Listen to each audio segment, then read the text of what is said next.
Hello, hello, hello, everyone. Today is Thursday, February 20th, 2025. It has been a while since I've posted a video. I'm going to be really honest. It's been a bit overwhelming, as I'm sure you are all feeling, with everything that's happened.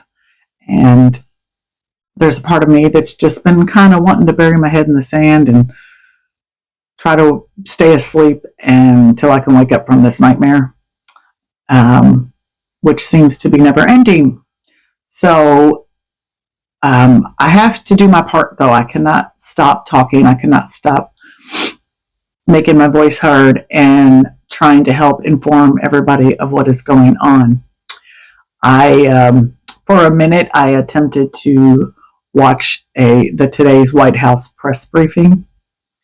I couldn't take any more than a few minutes of it because they were telling so many lies.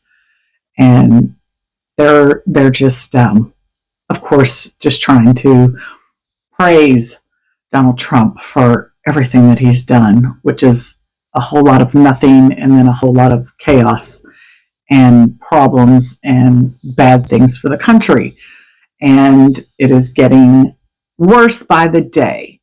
So I'm sounding the alarm. We have got to be aware, and we've got to the biggest thing is to find alternative, independent media outlets to get your news, because you're not going to get the truth from mainstream media except for MSNBC. I do watch MSNBC, especially Rachel Maddow, and she actually will tell you the truth. But most of what I absorb and obtain is from independent media on YouTube, which is where I am. So I am trying to do my part to get the word out there. So the first thing I want to talk about is Donald Trump. You know, he has officially declared himself a king. They ordered a stop to the congestion pricing tolls in New York City. Okay, so that toll money is meant to help to reduce emissions and reduce traffic and all of those kind of things in New York. And they decided that they were going to get rid of it. And he posted on his, I think it was on his Twitter space, and he said, this is what he said. He said, congestion pricing is dead. Manhattan and all of New York is saved. Now, congestion pricing is dead, and the word saved is in all caps. Trump wrote, this is what he wrote. In an apparent reference to himself, he added, long live the king. And there was also a rendering of a Time magazine with him on the cover with a king's crown on. The White House shared the quote in its official X account alongside an image of Trump donning a crown against the iconic New York skyline backdrop in a mock cover of the Time magazine. So yeah, that's what he's been up to, besides going, staying at Mar-a-Lago and playing golf. So he also, of course, is now backing out of completely offering any assistance or help or any kind of reasonable peace agreement with the Ukraine and Russia. He is Vladimir Putin's little puppet, so he is only trying to negotiate on Putin's behalf, and they're telling the Ukraine, you can't get your land back, you can't join NATO. So they are basically wanting them to surrender, which they're not going to do that. And then he called President Zelensky a dictator. Projection much? The feud between President Trump and President Zelensky escalated rapidly on Wednesday, with Trump calling him a dictator without elections, and Zelensky accusing Trump of repeating Russian propaganda, which I would have to side with Zelensky on this one, because that is all he's doing is repeating Russian propaganda, and he's, Vladimir Putin's little puppet, just doing what he says. So it says the back and forth barbs marked a significant deterioration in relations that could complicate efforts to end the war in Ukraine. The exchange came one day after Trump accused Zelensky of starting the war, which began after President Vladimir Putin ordered a large-scale invasion of the Ukraine 3 years ago. Zelensky told reporters in Ukraine earlier Wednesday that Trump is living in this disinformation space. He added, and I want there to be more truth in Trump's team. So, I mean, he might want that, but that's never going to happen. So, the European nations are trying to band together now to help the Ukraine, and realizing that America is not going to participate in that. And it's pretty sad. So that's going on. And then something I found interesting, one of my sources that I watch a lot and love is the Don Lemon Show. Shout out to Don Lemon. I'll have to tag him in this video. But he was talking about something that Hillary Clinton said during the third presidential debate in 2016. And I looked it up because I wanted the exact quote. And I was like, wow. So, so she had said at one point, this was a CNN article from 2016. It says Hillary Clinton upped the ante Friday night in what has become a sustained back and forth with Donald Trump, suggesting that the presumptive Republican nominee wants to be a dictator. Then she said, we are trying to elect a president, not a dictator. And then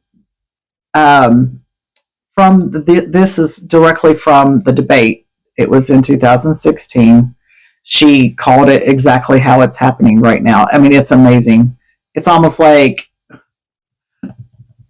she was psychic, but it really has been something that people have been trying to give information and warning about since 2016 about what Donald Trump's real agenda is.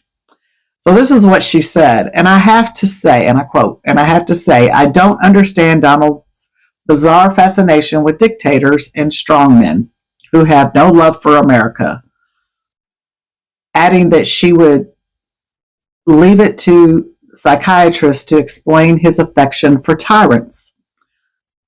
It is pretty clear that you won't admit that the Russians have engaged in cyber attacks against the United States of America, that you encourage espionage against our people, that you are willing to spout the Putin line, sign up for his wish list, break up NATO, do whatever he wants to do, and that you continue to get help from him because he has a very clear favorite in this race. So I think this is such an unprecedented situation. We've never had a foreign government trying to interfere with our election.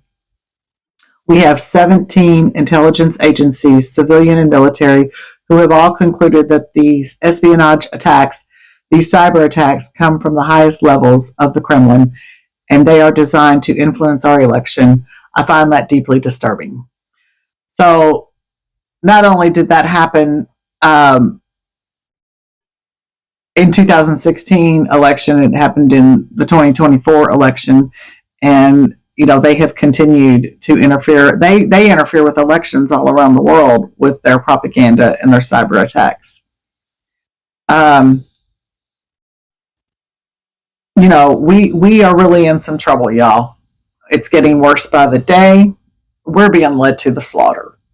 If you are not a white rich man, you should be very concerned about what is happening. And if it has not yet affected you personally, it will. That was me. That's my quote. So I just had some notes. I've got some talking points here and some notes. So I'm developing this. I'm working very hard, and it's a work in progress. So bear with me. Also, I just keep wondering, do we know what's happening in Guantanamo Bay? I haven't seen anything. And I personally feel like that the people that are there, they'll never be seen or heard from again. And if anybody believes that these people are going to get due process, I just don't believe that's going to happen either.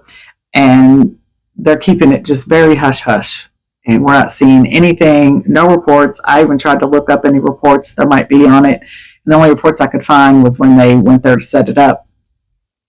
And some pictures of where they set up some tents outside with cots for people to sleep on, because they want to bring 3,000 people there. And of course, it doesn't house 3,000 people. So they're using tents and cots and whatnot. So, and this just happened to 300 deportees from U.S. are being held in a Panama hotel, and it's not a nice hotel. So Panama is detaining in a hotel nearly 300 people from various countries deported under U.S. President Donald Trump, not allowing them to leave while waiting for international authorities to organize a return to their countries. They're not even allowed, I don't even think they're allowed to leave their rooms. But they're definitely not allowed to leave the hotel. More than 40% of the migrants say won't voluntarily return to their homeland. Migrants in the hotel rooms held messages to the windows reading, "Help, and we are not safe in our country." The migrants hailed from 10 mostly Asian countries, including Iran, India, Nepal, Sri Lanka, Pakistan, Afghanistan, China, and others. The U.S. has difficulty directly deporting to some of those countries, so Panama is being used as a stopover. Costa Rica was expected to have a similar flight of third country deportees on Wednesday. So they're also going to be sending them to Costa Rica, apparently. The Panamanian government has now agreed to serve as a bridge or transit country for deportees, while the U.S. bears all the cost of the operation. The agreement was announced earlier this month after U.S. Secretary of State Marco Rubio's visit. Okay, so that's kind of, disturbing. And then also, this just happened in Utah. So, Utah Representative Trevor Lee says Nazi flags are fine for school kids, but rainbow flags are scary. He says that he's just trying to protect innocent children from the horror of rainbow flags while preserving their right to display Nazi flags in school. Lee's masterpiece of a logical contortionism, Bill HB 0077, would heroically defend government buildings and schools from the menace of the pride flags. This is being sarcastic, I'm sure you can tell, while carving out a special safe space for displaying Nazi and Confederate flags for educational purposes. In other words, symbols of genocide and slavery, yay. Pesky rainbow stripes representing love and acceptance, no. My bill specifies which flags can be displayed in classrooms. Lee posted it to Twitter. It would ban pride flags from schools. Parents could sue the school district if it's violated. So, yeah, that is happening too. And, they're just trying to make the focus on um, anything that's not straight and white and a man. They're coming after all of us. They're coming after women. They're coming after brown people. They're coming after gay people, lesbian people, transgender people. They're coming after everyone unless they're white and they're a man. But if you're not a rich white man, they'll come after you too. So, we're all doomed. None of us are safe. But this promotion of racism is so deplorable and so heartbreaking, and it's terrible. It's just terrible what's happening, and it's also very scary. It really is very scary. Um, I have been an advocate and a fighter for equal rights for many, many years. And when I was a teenager, me and my brother were 2 years apart. I have several siblings, but me and my brother were pretty close, and we're 2 years apart. And when we were younger, when we were teenagers, we hung out together a lot, and he always brought his friends home, and I always liked his friends, and he always liked my friends. We always had crushes on each other's friends. And so he had this friend that he hung out with, and I kind of had a little crush on him. But then he also this friend had a cousin, and he had come over to the house one day, and I met him, and he and I really liked each other, and we eventually started dating. And he was black. Now, before I started dating him, my brother had already started dating a black woman. And her and I had become instant friends, and we're still close to this day, which is amazing. I love her to death. But he had already started dating her because this was back in the 80s. Okay, this was in 87. And I liked this man so much, and, we felt very strongly for each other. But I was super, super nervous about what everybody in my life was going to say. My parents, my friends, because this wasn't common back then. It was becoming a little more common, but it certainly wasn't common. And I didn't let that stop me, though, because I knew how I felt, and we started dating each other. And so I ended up, really, it was not, I was always accepted. I was accepted by my friends, and I didn't hide who I was dating. He didn't go to the same school as me. We went to different high schools, but so a lot of them never met him or anything, but I would talk about him. When I was in middle school, there was a girl in my middle school, and I look back at it now, and I'm like, I've lost touch with her. I remember her first name, but I just, and we were friends, and she started dating a black guy in school, and this was middle school, and they would hold hands walking down the hallway, and people would point at them and make slurs to them, and then they would make out sometimes, and then they'd get in trouble for that. But the teachers didn't like it. They were always trying to break them up, But they were both very brave, in my opinion, because it took a lot, and they did face a lot of scrutiny for it. And so I didn't know exactly how it was going to go for me, but I still didn't care because I knew how I felt. And over my years of living, I have dated men, I have dated women, I have dated different races. I'm an equal opportunity dater, I guess, but I'm just the type of person that fully believes in the saying that love is love, and you can't help who you love. And so, of course, I've always been an advocate for for any marginalized communities, for Black people, for the transgender, gay, lesbian community, and have always tried to stand up for the rights of other people. And of course, as a woman, the rights for myself. But To see what is happening now is just, it's just sickening. It's sickening. He and I, we dated through high school, and then we got married after high school. And a couple of years later, we had our daughter. And after I had her, oh my God, there was one time, I'm not going to tell all the stories because I'm not trying to talk too long, but there was one time, like, we were at the ball field. Like, we had a ball field close to where we grew up, and I played ball there. My brother played ball there. I played softball. He played football and baseball.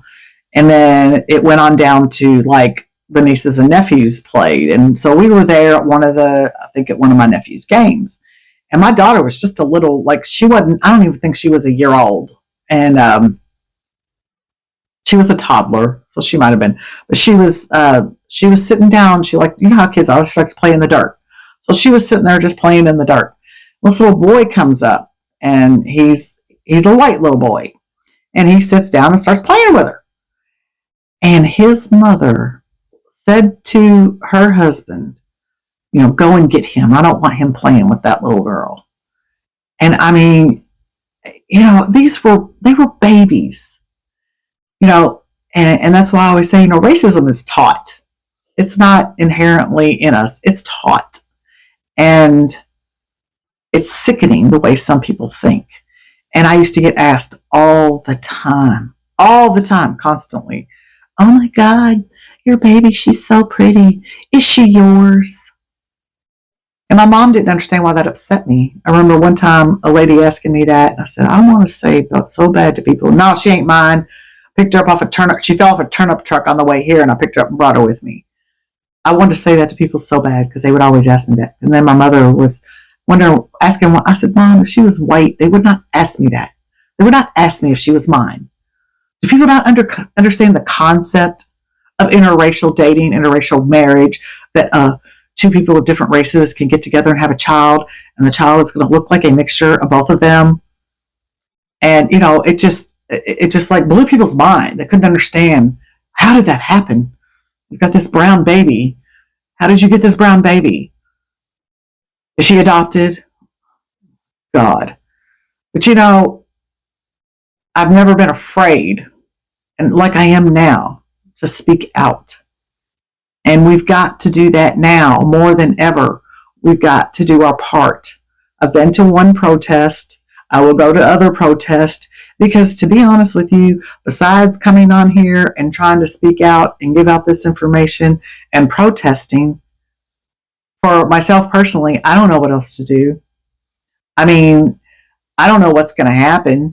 I don't know if something's going to happen to remove this regime and take them down, which is what I'm hoping is going to happen, but who knows? I don't know what's going to happen, but I know the damage that's being done with all of these mass firings of people, and all of these companies, and, are going to go out of business, and who's going to do the jobs of these people they're firing too? That's what I want to know. And it's just so ridiculous. It's every day, and it's nothing but chaos. It's nothing but trouble, and it's nothing but bad things for the American people.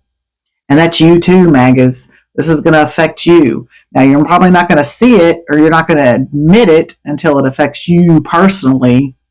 But I have empathy and compassion for people. So even if it isn't affecting me personally, it is affecting me, because I care about people. And I'm so worried about how this is affecting all of these people. The people being deported, the people being put in camps that are concentrated, and then also people that are losing their jobs and their livelihoods, and people losing access to health care, and all of the things that are happening. I'm so worried about everybody, and it breaks my heart. And I was talking to my daughter earlier, and I said, I'm trying to stay focused, and I'm trying to not let this get me down, which I've been doing a good job of trying to stay balanced here lately. But I think about it all day, every day, because I'm so worried. And, something else that I wanted to say on the subject of racism, and I'm just going to say it. I don't really care what anybody thinks. I was having a discussion with my brother, and I said, what is so supreme about white people? What does this white supremacist thing even mean? I said, what's supreme? I said, what has the white man ever accomplished besides stealing, pillaging, and raping and taking what they want? Stealing from people to get what they want, not building it themselves, not, working for it. They came to this country and they stole the land and they ran the natives off of the land, is what they did. And I said, who was it? Who are the real heroes of this country when you want to talk about the United States specifically? I said, who was brought over here on ships from Africa, from a foreign land, to this place they'd never been to before? And then they were enslaved for 400 years. I said, they built this country. And of course, slavery, thank God, was abolished. But then they had to face, challenges every single day because they were hated in this country. They were brought here by no choice of their own. And then they were hated and they were discriminated against. They were lynched. They were hung from trees. All of it. A black man couldn't even look at a white woman or he would be killed for it. And it was ridiculous. But what did they do? They overcame, is what they did. And my daughter, as I've already said, who is biracial, she posted a video the other day and she was talking about the inherent strength that she has in her from her ancestors. And I said, it is so true. When I've watched the video of what took place in Lincoln Heights in Cincinnati, I've watched it several times. Because I told my daughter, I said, these aren't the same black people from the slave days. They're not scared of these idiots. They're not scared of them. And they're not going to tolerate what they're trying to do. And I love what they did. And they did what needed to be done. But the fact that we're even having these fights going on is what is so ridiculous. And it's all coming from the top. And it's all coming from rhetoric and lies and trying to redefine DEI as this bad thing. And, it's so utterly ridiculous and it's so hateful. And I told my daughter, I said, just remember, there are more of us than there are of them. And I said, they're not as powerful as they think they are. And I'm just hoping that someday soon this is all going to come to an end, because it is a nightmare. It's a nightmare. It's a daily living nightmare. And it has to stop. It has to stop. So please engage with this video. It really does help me a lot. If you would like the video, if you would subscribe to my channel, I would really appreciate it. And if you have any questions or any talking points or anything that you would like to ask about or have me discuss, my email address is makeitmakesense53@gmail.com. And I really appreciate all of your support. I'm just trying to do my part to get this news out here and keep everybody informed and to try to do the best we can each and every day. So keep your heads up and keep smiling. And if there's nothing else you can do, spread kindness, spread love, and spread joy. Okay? If there's nothing else you can do, be kind to people, help people in need, and just be the light, okay? And let that light shine. Everybody have a great day. Thank you.